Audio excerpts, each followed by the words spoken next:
కార్మికుల సంక్షేమమే ధ్యేయంగా ఎన్టీఆర్ ప్రభుత్వం పనిచేస్తుందని ప్రభుత్వ చీఫ్ విప్ సీనియర్ శాసనసభ్యులు జీవి ఆంజనేయులు అన్నారు.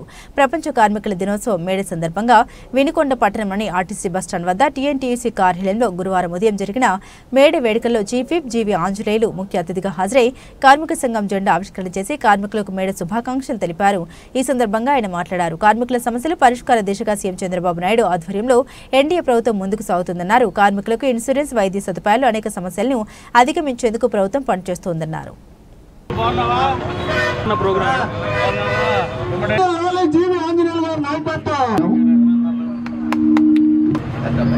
పెద్దబ్బాయి గారు వారు కూడా ఈరోజు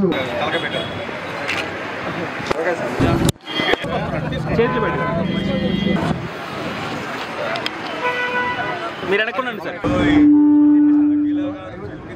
మీ గొంతుకు బాగుతున్న సందర్భంగా కార్యక్రమంలో పాల్గొన్నటువంటి జిల్లా సిపిఐ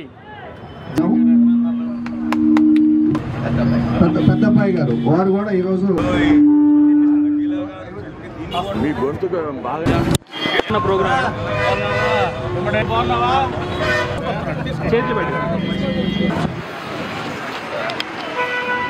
మీరు అనుకున్నాను సార్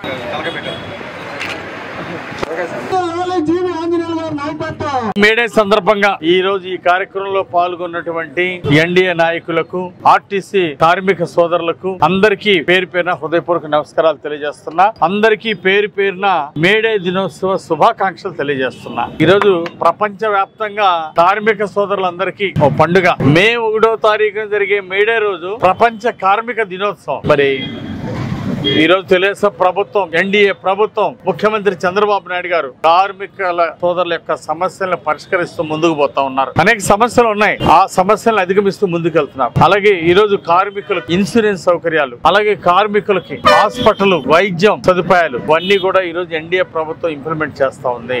అలాగే గతంలో ఉన్నటువంటి జగన్ ప్రభుత్వం ఆర్టీసీ కార్మికుల్ని మోసం చేశారు, ప్రభుత్వంలో విలీనం చేశారని చెప్పేసి కార్మికుల్ని మోసం చేశారు. అట్లాగే ఒక ఆర్టీసీనే కాదు, అన్ని కార్మిక సంఘాలని, కార్మికుల్ని మోసం చేసినటువంటి చరిత్ర గత ప్రభుత్వాన్ని. గతంలో కార్మికులకు ఉన్నటువంటి హక్కుల్ని కాలరాశారు, కార్మికులకు ఉన్నటువంటి బెనిఫిట్లు తీసేశారు, కార్మికులకు ఉన్నటువంటి నిధులు దోచేశారు, పక్కదారి పట్టించారు. ఎంత దారుణం అండి! కార్మిక సోదరులకి వాళ్ళ సంక్షేమ నిధికి ప్రభుత్వం నుండి ఇంకొంచెం అదనంగా ఇచ్చి సహాయం చేయాల్సింది పోయి ఉన్న నిధులు ఎత్తుకుపోయారు గత పాలకులు. ఇది చాలా బాధాకరమైన అంశం. అందుకోసమే ఈ రోజు ఎన్డీఏ ప్రభుత్వం కార్మికులు ఆశించిన విధంగా ఇది కార్మిక సంక్షేమ ప్రభుత్వం. ఎన్డీఏ ప్రభుత్వం, ముఖ్యమంత్రి చంద్రబాబు గారు కార్మికుల సంక్షేమం కోసం అనేక పథకాలు ఈ రోజు తీసుకొస్తున్నారు. మరి ఈ పథకాలన్నీ కూడా కార్మిక సోదరులకి అందుతాయని ఈ సందర్భంగా నేను తెలియజేస్తూ, భవిష్యత్తులో కూడా కార్మికులకి పెద్ద ఎత్తున అండగా ఉంటుంది ఎన్డీఏ ప్రభుత్వం. అలాగే చంద్రబాబు గారి తరఫున, ఉప ముఖ్యమంత్రి గారు పవన్ కళ్యాణ్ గారి తరఫున, అలాగే మా నాయకుడు నారా లోకేష్ గారి తరఫున, మా అందరి తరఫున కార్మిక సోదరులందరికీ మేడే శుభాకాంక్షలు తెలియజేస్తున్నా. మీకు మేమందరం కొండంత అండగా ఉంటాం. కార్మిక సోదరులకి ఎప్పుడు ఏ సమస్య వచ్చినా ఆ సమస్య పరిష్కారానికి మేము తోడుంటామని చెప్పేసి ఈ సందర్భంగా కార్మిక సోదరులందరికీ కూడా విన్నవిస్తా ఉన్నాము. మరి ఈ రోజు పెన్షన్ రాష్ట్ర వ్యాప్తంగా 65 లక్షల మందికి పెన్షన్ పంపిణీ చేస్తా ఉన్నారు. ఒకే రోజు ప్రతి నెల 1వ తారీఖు దాదాపు మధ్యాహ్నం కల్లా దాదాపు 90% పంపిణీ పూర్తి చేస్తున్నారు. సాయంత్రం కల్లా 99% పూర్తి చేస్తున్నారు. ఈ విధంగా 100కు 100% ఒకే రోజు రాష్ట్ర వ్యాప్తంగా పెన్షన్లు ఇచ్చినటువంటి చరిత్ర చంద్రబాబు నాయుడు గారిది. దీన్ని, ఈ సాంప్రదాయాన్ని భవిష్యత్తులో కూడా కొనసాగిస్తామని చెప్పి ఈ సందర్భంగా తెలియజేస్తా.